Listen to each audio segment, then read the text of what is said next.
Contoh yang pertama, kalau dia seorang sarjana, maka nilainya tidak boleh ada mata kuliah dasar yang tidak lulus. Saya ambil contoh, saya UI sama-sama kualitasnya sama dengan UGM. Saya pernah mengambil satu mata kuliah dasar, di semester 1 nggak lulus. Begitu saya mau ambil skripsi, saya harus mengambil dulu mata kuliah dasar yang saya nggak lulus itu, saya ulang, baru kemudian saya bisa skripsi. Bagaimana mungkin seorang mahasiswa di Center of Excellence sekelas UGM, itu kemudian mengambil mata kuliah dasar, dan ada 3 atau 4 mata kuliah dasar penting, nggak lulus tapi kemudian bisa skripsi. Itu satu kejanggalan. Ini alat bukti berkontradiksi, tidak berkesesuaian. Itu untuk nilai. Yang kedua, dari jumlah SKS, 122 SKS. Saya sarjana di UI, itu minimal 144 SKS. Saya pernah sampai 154 SKS karena saya ada mata kuliah yang saya tertarik.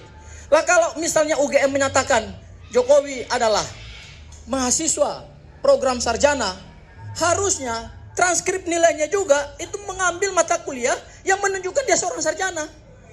Itu hal yang kedua. Hal yang ketiga, dari formulir pendaftaran mahasiswa. Alat bukti yang dirilis oleh Bareskrim, itu pada saat saudara Jokowi mendaftar sebagai mahasiswa, dia secara sadar melingkari daftar sarjana muda, mahasiswa sarjana muda. Kita harus bayangkan Jokowi pada tahun 80, seorang lulusan SMA masuk perguruan tinggi, pasti dia memilih sesuai yang dia pilih. Kan tidak mungkin dia mengalami ketidakkonsistenan akal pikiran yang sehat.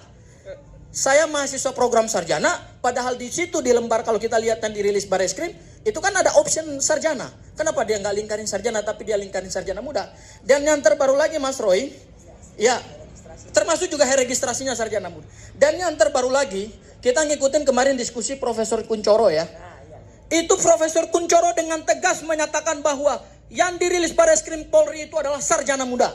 Pada saat beliau debat dengan Bang Rismon, artinya saya ingin katakan, kalau dua alat bukti, yaitu keterangan saksi, tidak berkesesuaian dengan keterangan surat, maka apakah di situ ada kebenaran material?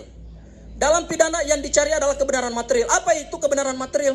Kebenaran yang tidak boleh menimbulkan keraguan. Kebenaran yang harus lengkap dan nyata. Dan semua alat bukti yang diperiksa harus konsisten, tidak boleh berkontradiksi. Karena itu, di dalam KUHP kan sudah terang benderang kok. Dijelaskan, ada di dalam penjelasan KUHP. Alat bukti saksi dari pihak UGM itu tidak bisa dijadikan sebagai satu-satunya alat bukti kebenaran. Karena keterangan saksi tidak bisa berdiri sendiri. Keterangan saksi harus berkesesuaian juga dengan bukti surat yang mereka rilis. Barangkali